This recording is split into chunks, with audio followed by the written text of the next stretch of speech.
Imagine a place where your very existence can be erased. A secret prison so brutal, it defies belief. Welcome to Gwanliso 14, North Korea's hidden hell on Earth. In the heart of North Korea lies a facility shrouded in secrecy and fear. Gwanliso 14 isn't just a prison, it's a place designed to erase people from existence. Here, identities are stripped away, and humanity is crushed under the weight of oppression. Our story follows Lee Hyensu, a once-respected literature teacher whose life is shattered by a single careless remark about power. In an instant, he's torn from his world and thrust into a nightmare. No longer Lee Hyensu, he becomes simply 47B, a number in a sea of forgotten souls. The camp's conditions are beyond inhumane. Prisoners endure back-breaking labor, starvation, and constant surveillance. Every moment is a struggle to survive, both physically and mentally. In this hellish landscape, Lee meets Kong Jamak, former violinist whose haunting melodies have been silenced by the camp's cruelty. Kang's warning is chilling. Even thinking too loudly is dangerous here. Despite the constant threat of savage beatings, Lee finds a way to quietly resist. In hushed tones, he recites forbidden poems and weaves tales of a world beyond the barbed wire. His words become a lifeline, a reminder of the humanity that the camp seeks to destroy. Slowly, almost imperceptibly, Lee's stories begin to spread. They travel from prisoner to prisoner, whispered in the dead of night or passed along in fleeting glances. These tales of hope and resilience become a flickering flame in the overwhelming darkness of Gwanliso. What starts as a personal act of defiance grows into something more. Damdom. Even the guards, hardened by years of brutality, find themselves drawn to Lee's words. They listen at cell doors, their curiosity piqued by the power of imagination that refuses to be crushed. In a place designed to break the human spirit, Lee's quiet rebellion through memory and storytelling becomes a beacon of hope. It's a reminder that even in the darkest of places, the human spirit can find ways to resist, to connect, and to preserve what makes us human. As Lee's influence grows, so does the danger. The camp authorities begin to take notice of the changing atmosphere. The prisoners walk with a new spark in their eyes, their steps a little lighter, despite the grueling conditions. It's the beginning of a silent rebellion, one that threatens the very foundation of Gwanliso 14's oppressive regime. In this battle of wills, where words become weapons and memories are ammunition, Lee and his fellow prisoners fight not just for survival, but for the right to exist as human beings. Their story is a testament to the indomitable human spirit, proving that even in the face of unimaginable cruelty, hope can survive and resistance can take the most unexpected forms. Inside the prison with no way out in North Korea, a young North Korean guard secretly begins listening to Lee Hyensu's allegorical stories about planting seeds and nurturing crops. He senses that there's more to the stories than just the surface-level meaning. He begins to suspect that Lee is trying to tell the truth about their oppressive regime using the language of farming. One day, while working in the fields with other prisoners, the young guard hears a commotion. It's the other guards gathered in a circle, listening intently to Lee as he tells them stories of sowing seeds and reaping the harvest. The young guard hesitates, then joins them, pretending to listen for the gossip.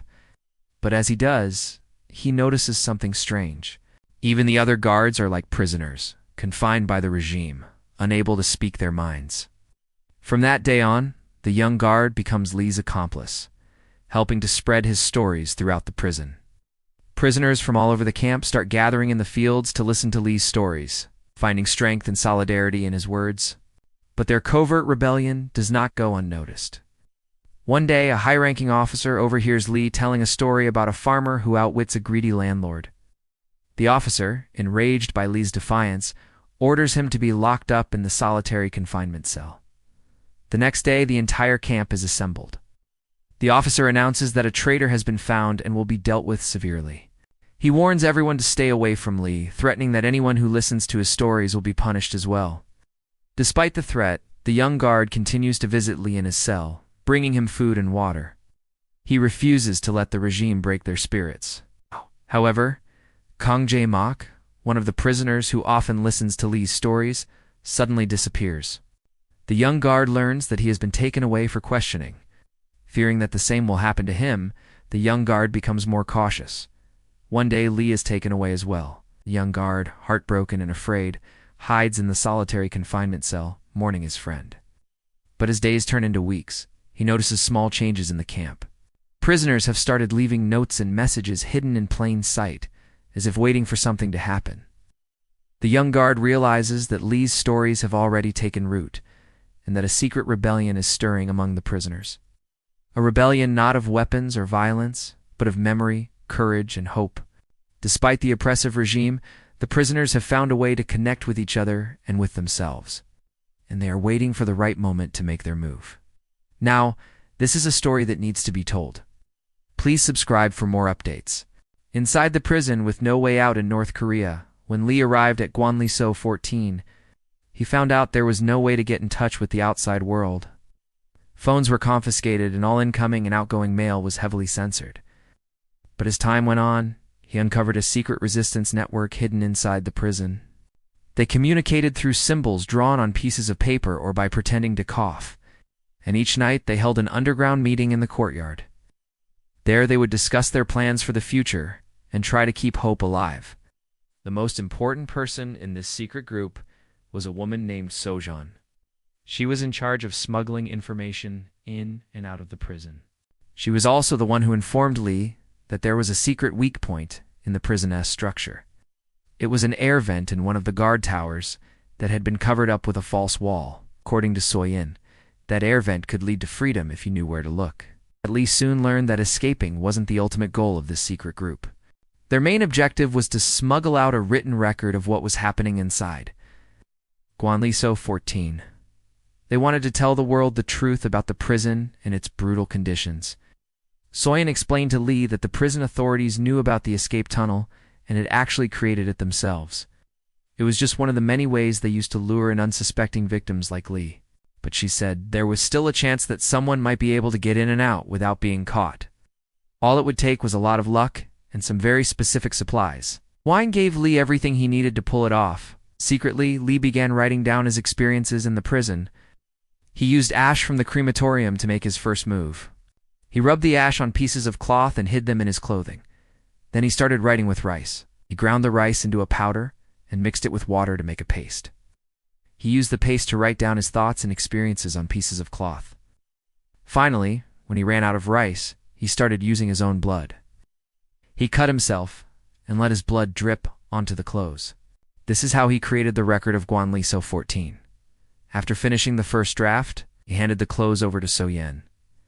She was in charge of getting them out of the prison. Her plan was to give the clothes to a visiting delegation and slip the record out with them. The next day, Soyin came back and told Lee that 2 strips had been discovered. The guards had found 2 of the ash-covered strips in his clothing. Now they were going to search him and his cell very thoroughly. Lee understood that his secret was out and there was nothing he could do about it. 3 days later, as expected, the guards came for him. They took him away from his cell and put him in a small room. They didn't say anything to him, but Lee knew why they had taken him. The guards had found the record. He had only one question, so he asked it. Did anyone read it?